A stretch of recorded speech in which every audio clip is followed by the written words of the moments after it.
Something extraordinary just happened in the silver market, and most people completely miss the real story. Prices collapsed nearly 8% in a matter of days. Headlines blamed volatility, and traders moved on to the next chart.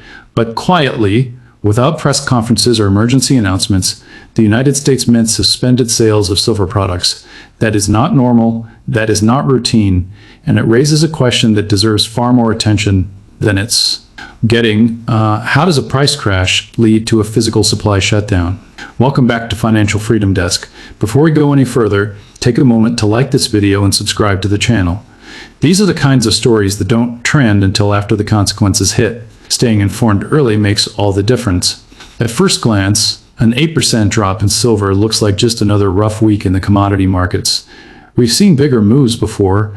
Traders call it liquidation, analysts call it repricing, and commentators move on. But markets don't exist only on screens. They exist in refineries, vaults, mints, and supply chains.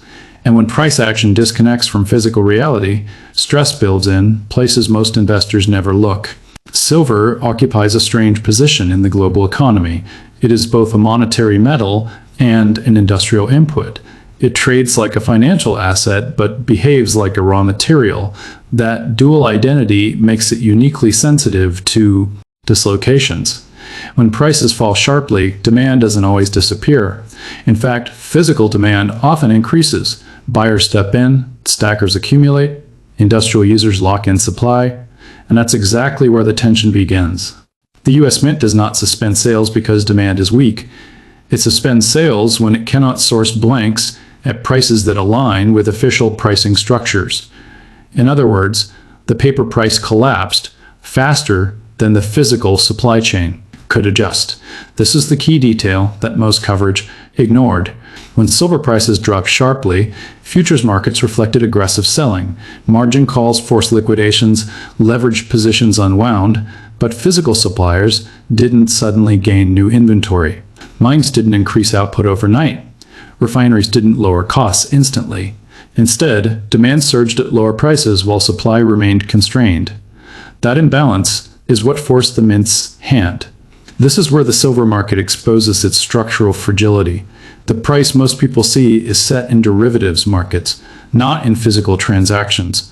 Paper silver trades in volumes that dwarf real metal availability. On most days, the amount of silver traded on exchanges represents many times global annual production. As long as confidence holds, that system functions. But when confidence wobbles, physical demand rushes in, and the paper price becomes a problem instead of a signal.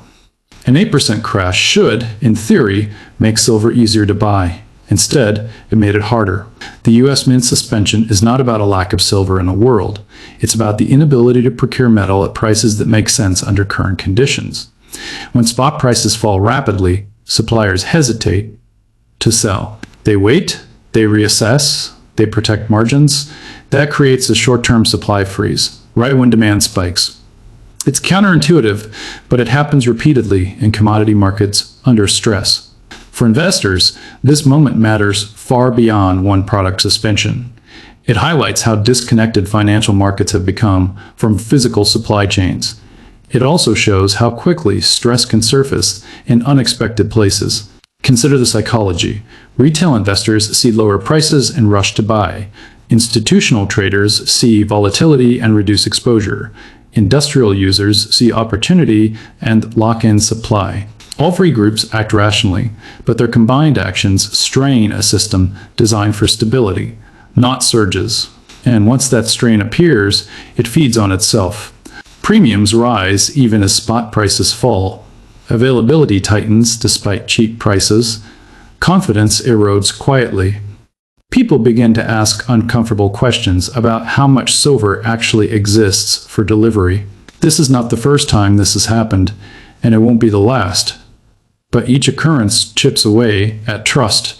Trust is the real currency of commodity markets. Without it, prices lose meaning. What's especially notable is the timing. This silver crash occurred against the backdrop of broader financial stress. Rising interest rates have pressured leveraged positions. Liquidity has thinned.